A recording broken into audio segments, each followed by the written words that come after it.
നമസ്കാരം, ഞാൻ ഡോക്ടർ ഭാഗ്യ, Q&B health കെയറിലെ Ayurveda ഡോക്ടറാണ്.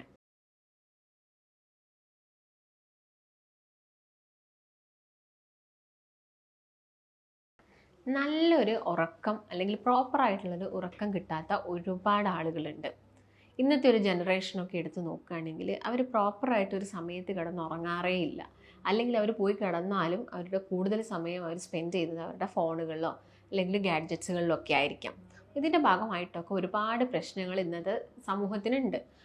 ഒരുപാട് ആളുകൾ എടുത്ത് നോക്കുകയാണെങ്കിൽ അവർക്ക് തലവേദന, അല്ലെങ്കിൽ അവർക്ക് നെക്സ്റ്റ് ഡേ ആവുന്ന സമയത്ത് പ്രോപ്പറായിട്ടുള്ള ഒരു ശോധന കിട്ടുന്നില്ല, ക്ഷീണമാണ്, ഒന്നിനോടൊരു ഇൻട്രസ്റ്റ് ഇല്ല, എപ്പോഴും ഇങ്ങനെ ഡള്ളായിട്ടിരിക്കുക എന്ന് പറയുന്ന ഒരുപാട് ആളുകളുണ്ട്. അപ്പോൾ നിങ്ങൾ കറക്റ്റായിട്ട് കൃത്യമായിട്ടൊന്ന് നല്ലൊരു ഉറക്കം ഉറങ്ങുകയാണെങ്കിൽ നിങ്ങൾക്ക് ഈ പ്രശ്നങ്ങളൊന്നും ഉണ്ടാവില്ല. ഒരുപാട് ആളുകൾ പറയാറുണ്ട്, ഞാൻ നന്നായിട്ട് കിടന്ന് ഉറങ്ങിയപ്പം എനിക്ക് ഇന്ന് കുറച്ചൊരു ഫ്രഷ്നെസ് അല്ലെങ്കിൽ കുറച്ചുകൂടി ഒരു എനർജി നന്നായിട്ട് കിട്ടി, ഞാൻ കുറച്ചും കൂടി ആക്റ്റീവാണ് എന്നൊക്കെ പറയുന്ന ആളുകളുണ്ട്.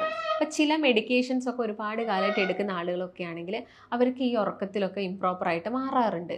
അതുപോലെ തന്നെ ഇപ്പം പ്രായമായുള്ള ആളുകൾ എടുത്തു നോക്കുകയാണെങ്കിൽ അവർക്ക് പണ്ടത്തെ പോലെ ഒരു 8 മണിക്കൂർ അല്ലെങ്കിൽ ഒരു 7 മണിക്കൂറൊക്കെ അവർക്ക് ഉറങ്ങാൻ കുറച്ച് പാടായിരിക്കും. അവർ ചിലപ്പോൾ ഇൻ ബിറ്റ്വീൻ ഉറക്കത്തിൻ്റെ ഏതെങ്കിലും ഒരു സമയത്ത് എണീറ്റ് പോകും, അല്ലെങ്കിൽ സൗണ്ട് കേട്ടിട്ടൊക്കെ എണീറ്റ് പോയി കഴിഞ്ഞാൽ പിന്നെ അവർക്കൊന്ന് ഉറങ്ങി വരാൻ നല്ല ബുദ്ധിമുട്ടാണ്. ഇതൊക്കെ വളരെ കോമൺ ആയിട്ട് ആളുകൾ പറയുന്ന കുറച്ച് കാര്യങ്ങളാണ്. അപ്പോൾ നമുക്ക് എല്ലാവർക്കും അറിയാം, നമ്മുടെ ബോഡിയിൽ ഈ ഒരു സ്ലീപ്പ് വേക്കപ്പ് സൈക്കിൾ ഉണ്ട്. അപ്പോൾ ഇതെല്ലാം കറക്റ്റായിട്ട് മെയിൻറ്റെയിൻ ചെയ്ത് പോവുകയാണ്. ഇപ്പോൾ നോർമലി നിങ്ങളിപ്പോൾ ഒരു സമയത്ത് കിടന്ന് ഉറങ്ങുന്ന ഒരു വ്യക്തിയാണ്, എന്നിട്ട് രാവിലെ ഒരു പെർട്ടിക്കുലർ ടൈമിൽ എഴുന്നേൽക്കുന്നുണ്ടെന്ന് വരിക. ഈ ഒരു കിടന്നുറങ്ങുന്ന സമയത്തിൽ ഒരു ചേഞ്ചസ് വന്നു, അപ്പം നമുക്ക് എന്തെങ്കിലും ഒരു ആവശ്യത്തിൻ്റെ ഭാഗമായിട്ട് ആ ഒരു വേറെ സ്ഥലത്ത് നമ്മൾ പോകുന്നുണ്ടെങ്കിലൊക്കെ ചിലപ്പോൾ ഉറക്കം ആ പ്രോപ്പർ ടൈമിൽ നമുക്ക് ഉറങ്ങാൻ പറ്റിയിട്ടില്ലെങ്കിൽ പിന്നെ എല്ലാ ദിവസവും നമുക്ക് ആ ഒരു സമയത്ത് ഉറക്കം വരണമെന്നില്ല.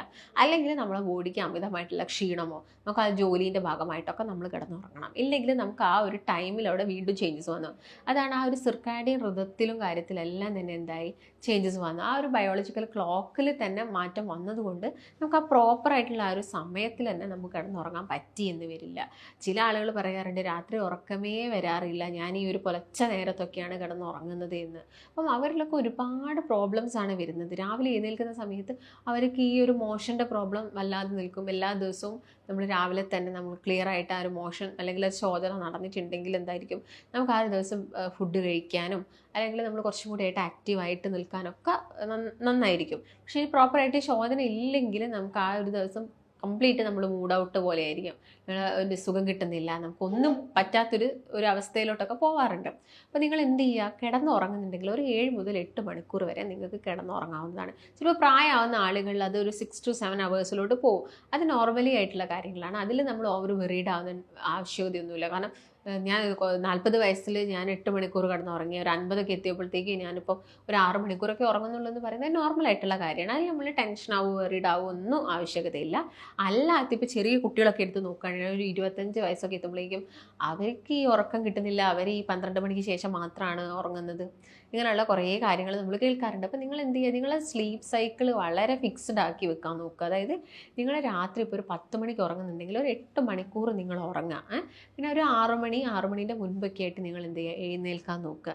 എഴുന്നേൽക്കിയിട്ട് നിങ്ങൾ എല്ലാ ദിവസവും ഒരു എക്സസൈസ്, അതിപ്പോൾ നിങ്ങളുടെ പ്രാണായാമം പോലുള്ള എക്സസൈസ് ഉണ്ട്, ബ്രീത്തിങ് എക്സസൈസ് ഉണ്ട്, അത് നമുക്ക് ചെയ്യാം. അതുപോലെ തന്നെ നോർമലി നമ്മളെ ബോഡിക്കുള്ള ഒരു എക്സസൈസും കാര്യങ്ങളൊക്കെ ചെയ്യുകയാണെങ്കിൽ ആക്റ്റീവും ആയിരിക്കും. നിങ്ങളുടെ ഡൈജഷൻ കുറച്ചും കൂടി ഈസി ആവുകയും ചെയ്യും. നിങ്ങൾ പ്രോപ്പറായിട്ടുള്ള ഒരു ശോധനയൊക്കെ ഉണ്ടാവുകയും ചെയ്യും.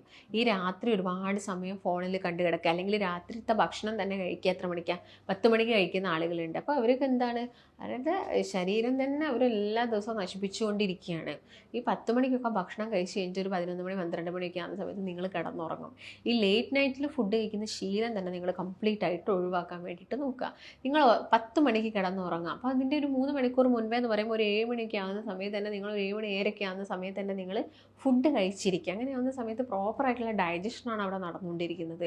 ഇപ്പോൾ നിങ്ങളൊരു 9:30-ക്കൊക്കെ ഭക്ഷണം കഴിച്ചിട്ട് 10 മണിക്ക് കിടന്നുറങ്ങുന്നത് തെറ്റാണ്. 10 മണിക്ക് ഉറങ്ങണമല്ലോ എന്ന് വിചാരിച്ചിട്ട് 9:30-ക്ക് ഭക്ഷണം കഴിക്കുന്ന ആളുകളുണ്ടാവും. അപ്പം അതും നമ്മൾ ചെയ്യുന്ന വലിയൊരു മിസ്റ്റേക്കാണ്. കാരണം നമ്മൾ ഉറങ്ങിക്കഴിഞ്ഞാലാണ് നമ്മുടെ ബോഡിക്കൊക്കെ റെസ്റ്റ് കിട്ടുന്നത്, നമ്മുടെ ഓർഗൻസിനൊക്കെ റെസ്റ്റ് കിട്ടുന്നത്. അപ്പോൾ ഈ ഓർഗൻസ് ആ ഒരു സമയത്ത് ഉറങ്ങുന്നതിൻ്റെ ജസ്റ്റ് മുൻപായിട്ട് നിങ്ങൾ ഫുഡ് കഴിച്ച് കഴിഞ്ഞാൽ അതിൻ്റെ ഡൈജഷൻ പ്രോസസ്സ് നമ്മുടെ മൗത്തിൽ നിന്ന് സ്റ്റാർട്ട് ചെയ്യണം. അപ്പോൾ അത് അവിടുന്ന് തുടങ്ങുമ്പോൾ പ്രോപ്പറായിട്ടുള്ളൊരു ഡൈജഷൻ നടക്കില്ല, അല്ലെങ്കിൽ വീണ്ടും അവിടെ ഓർഗൻസ് വർക്ക് ചെയ്യാൻ തുടങ്ങുകയാണ്, അല്ലെങ്കിൽ ഇൻസുലിൻ അവിടെ ഉൽപ്പാദിപ്പിക്കുകയാണ്. നമ്മൾ കഴിച്ച ഭക്ഷണം ഡൈജസ്റ്റായി അതിൽ നിന്ന് ഷുഗർ റിലീസ് ചെയ്യുന്നുണ്ടെങ്കിൽ ആ ഒരു ഭക്ഷണത്തിന് ആ ഒരു ഷുഗറിനെ അബ്സോർപ്ഷൻ നടക്കണമെങ്കിൽ എന്ത് വേണം? ഇൻസുലിൻ വേണം. ഈ ഒരു ഇൻസുലിൻ അവിടെ കൂടുതലായിട്ടും രാത്രി സമയങ്ങളിൽ ഉൽപ്പാദിപ്പിക്കുന്നുണ്ടെങ്കിൽ അവിടെ നമ്മുടെ ഇമ്മ്യൂൺ സിസ്റ്റം വീക്ക് ആവാനുള്ള ചാൻസസ് ഉണ്ട്. അപ്പം ഈ ഒരു ചെയിൻ നമ്മൾ പ്രത്യേകം ശ്രദ്ധിക്കണം. അതുകൊണ്ടാണ് എല്ലാവരും പറയുന്നത് നിങ്ങൾ 10 മണിക്ക് മുൻപായിട്ട് ഭക്ഷണം കഴിക്കാം, അതൊരു 3 മണിക്കൂർ മുമ്പായിട്ട് കഴിച്ചിരിക്കണം. നന്നായിട്ട് ഭക്ഷണം കഴിച്ച് ചവച്ചരച്ച് വെള്ളമൊക്കെ കുടിച്ചിട്ട് നിങ്ങൾ കുറച്ച് സമയം ഇരുന്ന് നിങ്ങളുടെ വർക്കുകളും കാര്യങ്ങളൊക്കെ കഴിഞ്ഞിട്ട് 10 മണിയൊക്കെ ആകുമ്പോഴത്തേക്ക് കിടന്നുറങ്ങുക. ഇതിൻ്റെ കംപ്ലീറ്റ് റെസ്റ്റാണ്, നമ്മുടെ ബോഡിക്ക് കംപ്ലീറ്റ് ആയിട്ടുള്ള റെസ്റ്റും കാര്യങ്ങളും കൊടുത്ത് രാവിലെ ഒരു 6 മണിയൊക്കെ ആകുമ്പോൾ തന്നെ എഴുന്നേൽക്കാൻ വേണ്ടിയിട്ട് പറയുന്നത്. അപ്പോൾ ഇത് ഉറക്കം കിട്ടാത്ത ഒരുപാട് ആളുകളുണ്ട്. ചിലപ്പോൾ മെഡിക്കേഷൻസിൻ്റെ ഭാഗമായിട്ട് ഉറക്കം കിട്ടാത്ത ആളുകളുണ്ട്. അതുപോലെ തന്നെ ഇപ്പം ഒരുപാട് ടെൻഷൻ അടിക്കുക, അല്ലെങ്കിൽ എന്നും സ്ട്രെസ്സാണ്, വർക്കിൻ്റെ ഭാഗമായിട്ടൊക്കെ സ്ട്രെസ് ആണെങ്കിലും നമുക്ക് ഈ ഉറക്കത്തിൻ്റെ പ്രശ്നങ്ങൾ വരാം. അതുപോലെ തന്നെ ചിലപ്പോൾ നമുക്ക് യൂറിൻ രാത്രി സമയങ്ങളിൽ കൂടുതൽ സമയം പാസ് ചെയ്യുന്ന ആളുകളുണ്ട്. ഇപ്പം പ്രോസ്റ്റേറ്റിൻ്റെ കംപ്ലയിൻ്റ് ഒക്കെ ഉണ്ടെങ്കിലും അവർ ഈ നൈറ്റ് ടൈമിൽ യൂറിൻ കൂടുതൽ സമയം എഴുന്നേറ്റ് പാസ് ചെയ്യാറുണ്ട്. അപ്പം അതിനുള്ള റീസണിൽ ഒന്ന് നമ്മൾ ഈ ഉറങ്ങുന്നതിൻ്റെ കുറച്ച് മുൻപായിട്ടൊക്കെ കൂടുതൽ വെള്ളം കുടിക്കുന്നതാണ്. അപ്പം ഇങ്ങനെയുള്ള വ്യക്തികളൊക്കെ ഒരു 8 മണിക്ക് മുൻപായിട്ട് തന്നെ നിങ്ങൾ വെള്ളമൊക്കെ കുടിച്ചിട്ട് ഇരിക്കാൻ വേണ്ടിയിട്ട് നോക്കുക. എന്നിട്ട് യൂറിനൊക്കെ പാസ് ചെയ്യുക. അതൊക്കെ നമുക്ക് ഈ നൈറ്റ് ടൈമിൽ ഇടയ്ക്കിടയ്ക്ക് യൂറിനേഷനൊക്കെ നമുക്ക് പ്രിവെൻറ്റ് ചെയ്യാൻ വേണ്ടിയിട്ട് സാധിക്കും. അപ്പോൾ നോർമലി ഉള്ള ആളുകളൊക്കെ ആണെങ്കിലും 9 മണിക്ക് മുൻപായിട്ടൊക്കെ നിങ്ങൾ വെള്ളമൊക്കെ കുടിച്ച് എല്ലാം നോക്കാൻ വേണ്ടിയിട്ട് ശ്രദ്ധിക്കണം. അതുപോലെ തന്നെ ഹെവി ഫുഡുകൾ രാത്രി കഴിക്കാതിരിക്കുക. കഴിവതും ലൈറ്റായിട്ടുള്ള ഭക്ഷണങ്ങൾ കഴിച്ചാൽ പെട്ടെന്ന് തന്നെ ഡൈജഷനും കാര്യങ്ങളൊക്കെ നടക്കും. ഈ ബിരിയാണി അല്ലെങ്കിൽ ഈ പൊറോട്ട ഐറ്റംസൊക്കെ നിങ്ങൾ രാത്രി കഴിക്കുന്ന ആളുകളാണെങ്കിലും നിങ്ങൾക്ക് ഉറക്കമൊക്കെ ലേറ്റ് ആവാനുള്ള ചാൻസസ് ഉണ്ട്. അപ്പോൾ നൈറ്റ് ഫുഡ് എന്ന് പറയുന്നത് എപ്പോഴും ലൈറ്റായിട്ടുള്ള എന്തെങ്കിലും കഞ്ഞിയോ അല്ലെങ്കിൽ നോർമലി ചോറൊക്കെ കഴിക്കുന്നുണ്ടെങ്കിലും അത് നേരത്തെ വളരെ ചെറിയൊരു എമൗണ്ടിൽ കഴിക്കാൻ നോക്കുക. പിന്നെ ഉറങ്ങുന്നതിൻ്റെ തൊട്ട് മുൻപായിട്ട് ഈ ചായ, കോഫി, ബിവറേജസുകൾ കാര്യങ്ങളൊക്കെ കംപ്ലീറ്റ് ആയിട്ട് ഒഴിവാക്കുക. ആൽക്കഹോൾ യൂസ് ചെയ്യുക അല്ലെങ്കിൽ കഫീൻസ് കൂടുതലായിട്ട് യൂസ് ചെയ്യുന്നതൊക്കെ നമ്മുടെ ഉറക്കത്തിന് എന്ത് ചെയ്യും? അവിടെ സപ്രസ് ചെയ്യും. അപ്പം ആ കാര്യങ്ങൾ നിങ്ങളൊന്ന് പ്രത്യേകം ശ്രദ്ധിക്കാൻ വേണ്ടിയിട്ട് നോക്കുക. പിന്നെ അതുപോലെ തന്നെ നിങ്ങൾ രാത്രി ഉറങ്ങുന്നത് ജസ്റ്റ് മുൻപായിട്ട് ഒന്ന് കുളിക്കുക, ഒന്ന് ബോഡി വാഷ് ചെയ്യുക. തല കുളിക്കണം എന്ന് പറയുന്നില്ല, നിങ്ങൾ ജസ്റ്റ് ഒന്ന് ബോഡി വാഷും കാര്യങ്ങളൊക്കെ ചെയ്യുക. അതുപോലെ തന്നെ നിങ്ങളുടെ റൂം കുറച്ചും കൂടി നമ്മുടെ ബോഡി ടെമ്പറേച്ചറിനേക്കാളും കുറച്ചും കൂടി ഒന്ന് കൂളാക്കിയിട്ട് നമ്മുടെ റൂം വെക്കുക. പിന്നെ നമ്മുടെ റൂം എപ്പോഴും ഒരു നീറ്റ് ആൻഡ് ക്ലീൻ ആയിരിക്കുന്ന സമയത്ത് നമുക്ക് അവിടെ പോയിട്ട് കിടക്കാനും ഉറങ്ങാനും ഒക്കെ കുറച്ചും കൂടി ഒരു കംഫർട്ടായിരിക്കും. നിങ്ങൾ ഈ വാരി വലിച്ച് എല്ലാം ഒരു റൂമിൽ കൊണ്ട് വാരി വലിച്ചിട്ട് കഴിഞ്ഞാൽ നമുക്ക് അവിടെ നിന്ന് ഒരു നെഗറ്റീവ് എനർജിയാണ്, നമുക്ക് അവിടെ ഒരു സുഖമില്ല. ആ അറ്റ്മോസ്ഫിയർ എന്തായിരിക്കണം? നമുക്ക് ഓക്കെ ആയിരിക്കണം, പെർഫെക്റ്റ് ആയിരിക്കണം. അപ്പോൾ അങ്ങനെയുള്ള കാര്യങ്ങളൊക്കെ ചെയ്യുക. പിന്നെ ഭക്ഷണങ്ങളൊക്കെ ആണെങ്കിലും കൂടുതൽ സ്വീറ്റ് ആയിട്ടുള്ള ഐറ്റംസ് രാത്രി കഴിക്കാതിരിക്കുക. പിന്നെ വെള്ളം നന്നായിട്ട് കുടിച്ചിരിക്കണം. ഈ ഉറങ്ങുന്നതിന് മുൻപായിട്ട് നിങ്ങൾ വെള്ളമൊക്കെ കുടിച്ച് സെറ്റായിരിക്കണം. പിന്നെ ഫോൺ യൂസ് ചെയ്യുക. നൈറ്റിൽ പോയിട്ട് ബെഡിൽ പോയിട്ട് കിടന്നിട്ട് ഫോൺ കണ്ട് കണ്ണിന് ക്ഷീണം വന്നിട്ടാണ് ഒട്ടുമിക്ക ആളുകളും കിടന്നുറങ്ങുന്നത്. അങ്ങനെയുള്ള ശീലമൊക്കെ ഉള്ള ആളുകളാണെങ്കിൽ ആ പരിപാടികളൊക്കെ കഴിവതും ഒഴിവാക്കാൻ വേണ്ടിയിട്ട് നോക്കുക. പിന്നെ എക്സസൈസ് നിർബന്ധമായിട്ട് ചെയ്യുക. എക്സസൈസ് ചെയ്യുന്ന സമയത്ത് തന്നെ നമ്മുടെ ബോഡിക്ക് അത്യാവശ്യം മൂവ്മെൻറ്റ്സും കാര്യങ്ങളൊക്കെ കിട്ടുമ്പം തന്നെ നമ്മുടെ ശരീരത്തിന് ചെറിയൊരു രീതിയിലുള്ള ക്ഷീണങ്ങളും കാര്യങ്ങളും വരുമ്പം തന്നെ നമുക്ക് ഓട്ടോമാറ്റിക്കലി ഉറക്കം വന്നോളും. രാത്രിയൊക്കെ ആകുന്ന സമയത്ത് നമുക്ക് ഓട്ടോമാറ്റിക്കലി ഉറക്കം വന്നോളും. അതുപോലെ തന്നെ ബോഡീനെ കുറച്ചും കൂടി കൂളാക്കുന്ന പാലൊക്കെ ആണെങ്കിൽ നമുക്കൊരു ഗ്ലാസ് പാലൊക്കെ രാത്രി കഴിച്ചിട്ട് കിടന്നുറങ്ങുമ്പോൾ ഒക്കെ നമുക്ക് സുഖമായിട്ടുള്ളൊരു ഉറക്കവും കാര്യങ്ങളൊക്കെ കിട്ടും. അപ്പോൾ നമ്മൾ ക്ഷീണിച്ച് കിടന്നുറങ്ങുന്നതിനേക്കാളും നല്ലത് എന്താണ്? നമ്മൾ ഹെൽത്തി ആയിട്ടുള്ള ഫുഡ് കഴിച്ച് പ്രോപ്പറായിട്ടുള്ള എക്സസൈസൊക്കെ ചെയ്ത് വളരെ എനർജറ്റിക് ആയിട്ട് കാമായിട്ട് നമ്മൾ കിടന്നുറങ്ങുക. അതാണ് നമ്മുടെ ശരീരത്തിന് ഏറ്റവും വേണ്ടത്. അപ്പോൾ നിങ്ങൾ ഈ കാര്യങ്ങളൊക്കെ മെയിനായിട്ട് ഈ ഉറക്കം കിട്ടാത്ത ആളുകളാണെങ്കിൽ ഈ കാര്യങ്ങളൊക്കെ ശ്രദ്ധിക്കണം. പിന്നെ ഒരുപാട് കാലമായിട്ട് ഉറക്കം കിട്ടാത്ത ആളുകളാണെങ്കിൽ ചിലപ്പോൾ അതിൻ്റെ പുറകിൽ മറ്റെന്തെങ്കിലും റീസൺസിൻ്റെ ഭാഗമായിട്ടായിരിക്കും. ഈ ഡൈജഷൻ ഇങ്ങനെ ശരിയാവാത്ത ആളുകൾ അല്ലെങ്കിൽ IBS പോലെ പ്രശ്നമുള്ള ആളുകളൊക്കെ ആണെങ്കിലും അവർക്കും ഇങ്ങനെ കണ്ടിന്യൂസ് ആയിട്ടുള്ള ഒരു സ്ലീപ്പൊക്കെ കിട്ടാൻ ഇച്ചിരി ബുദ്ധിമുട്ടാണ്. അതുപോലെ തന്നെ ഞാൻ പറഞ്ഞു നേരത്തെ പ്രോസ്റ്റേറ്റിൻ്റെ എന്തെങ്കിലും പ്രശ്നം ഉണ്ടെങ്കിലും ഈ ഉറക്കം പ്രോപ്പർ ആവാതിരിക്കാം. അപ്പം അങ്ങനെ എന്തെങ്കിലും ബുദ്ധിമുട്ടുണ്ടോ എന്ന് നിങ്ങൾ ചെക്ക് ചെയ്യുക. അമിത വണ്ണുള്ള ആളുകൾക്കുള്ളൊരു മെയിൻ പ്രശ്നമാണ് എന്ത്?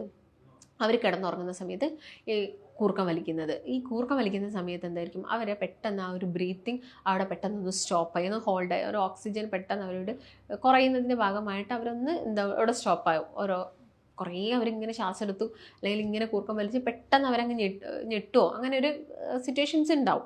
ഈ സമയത്തും അവർക്ക് ഉറക്കത്തിന് ബുദ്ധിമുട്ടുണ്ടാകും. പിറ്റേ ദിവസം രാവിലെ എണീക്കുന്ന സമയത്ത് ഭയങ്കര ബുദ്ധിമുട്ടായിരിക്കും. അപ്പോൾ എന്ത് ചെയ്യുക, അവർ കൂടുതൽ സമയം കിടന്നുറങ്ങുക എപ്പോഴായിരിക്കുന്നത്, രാവിലെ തൊട്ട് ആ ഒരു 10 മണി വരെയൊക്കെ ഒരുപാട് സമയം അവർ കിടന്നുറങ്ങും, രാത്രി ഒന്നും പ്രോപ്പറായിട്ട് ഉറക്കം കിട്ടാത്തതിൻ്റെ ഭാഗമായിട്ട്. അപ്പോൾ അങ്ങനെ വെയിറ്റും കാര്യങ്ങളൊക്കെ ഉള്ള വ്യക്തികളാണെങ്കിൽ എന്ത് ചെയ്യണം, വെയിറ്റ് എന്താണെങ്കിലും കുറയ്ക്കണം. വെയിറ്റ് അല്ലെങ്കിൽ വയറ് ചാടിയിരിക്കുന്ന ആളുകളാണെങ്കിൽ വയറ് കുറയ്ക്കാനുള്ള കാര്യങ്ങൾ ചെയ്യുക, പ്രോപ്പറായിട്ടുള്ള ഡയറ്റും കാര്യങ്ങളൊക്കെ ഫോളോ ചെയ്യുക. പിന്നെ കൂടുതൽ ബോഡി ഹീറ്റാക്കുന്ന രീതിയിലുള്ള ഭക്ഷണങ്ങൾ കഴിവത് ഒഴിവാക്കുക.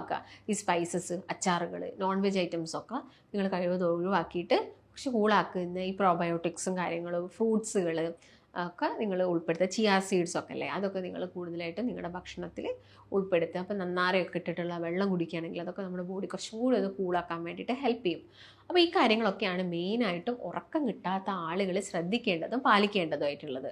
പിന്നെ ഈ കുളിക്കാതിരിക്കുന്ന സമയത്തൊക്കെ ആണെങ്കിൽ നമുക്ക് ഉറക്കം കിട്ടാൻ ബുദ്ധിമുട്ടാണ്. ഉറങ്ങിയാൽ ചിലപ്പോൾ നമ്മൾ കൂടുതൽ സമയം കിടന്ന് ഉറങ്ങുകയും ചെയ്യും. അപ്പോൾ നിങ്ങൾ എന്ത് ചെയ്യുക, ഈ ഹെഡ് ബാത്തും കാര്യങ്ങളൊക്കെ പകൽ സമയത്തൊക്കെ എടുക്കാൻ വേണ്ടിയിട്ടൊക്കെ ശ്രദ്ധിക്കുക. ഓവർ ഓയിൽ മസാജും കാര്യങ്ങളൊന്നും ചെയ്യേണ്ട.